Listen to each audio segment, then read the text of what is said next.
আমি এসে অনেকগুলো চিঠি টিঠি ছিল, তারপরে আমি ওখানে ইংল্যান্ডে কদিন ছিলাম আমার মনে হয় মাসখানেক ছিলাম। এসে মেলসগুলো সর্ট আউট করছিলাম। একটা মেল তাতে দেখলাম registered mail, West Bengal council, West Bengal medical council আমাকে একটা ভুলভাল চিঠি দিয়েছে। আমি সত্যি কথা বলতে কি তখন আমি চিঠিটা পড়িনি, বিকজ আমার ওর সঙ্গে কিছু লেনাদেনা নেই। আমি 30 বছর এখানে প্র্যাকটিস করি না, ঠিক। আমি কোনো পেশেন্ট দেখি না, আমি কোনো প্রেসক্রিপশন ইস্যু করি না, আমি কোনো থিয়েটারে ঢুকি না।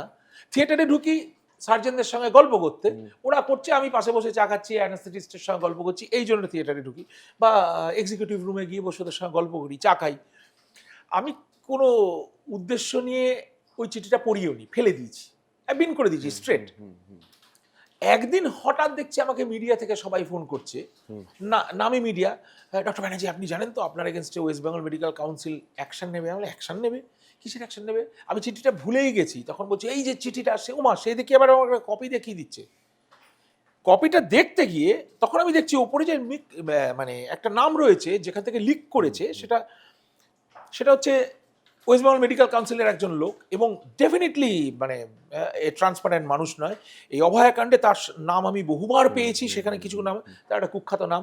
সে সে আমাকে ওই চিঠিটা পাঠিয়েছে। দেখেই তো আপনার রক্ত গরম হয়ে গেল। আমি ও আচ্ছা, তাহলে তোমায় দেখতে হবে। তখন আমি ওই চিঠিটা পড়লাম, এখন মোবাইলে আছে আমার, ওই চিঠিটা আমি পড়লাম, ও আচ্ছা একসাথে। তখন দেন আই থট অ্যাবাউট ইট।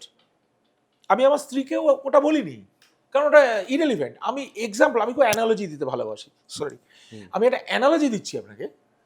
আপনি আমাকে বললেন মশাই আপনার ড্রাইভিং লাইসেন্সটা দেখান। আমি বললাম আরে আমি তো ট্যাক্সি চড়ি, আমার তো ড্রাইভার, আমি তো ড্রাইভ করি না। আপনি বললেন না আপনার এগেনস্টে কেস করা হবে, আপনাকে অ্যাকশন নেবো আপনি যদি ড্রাইভিং লাইসেন্স না দেখান। আমি তো ড্রাইভই করি না মশাই, আমি ট্যাক্সি চড়ি, বাসে চড়ি, আমার গাড়ি নেই, আমি ড্রাইভ করি না। এইরকম আমি প্র্যাকটিস করিনি 30 বছর।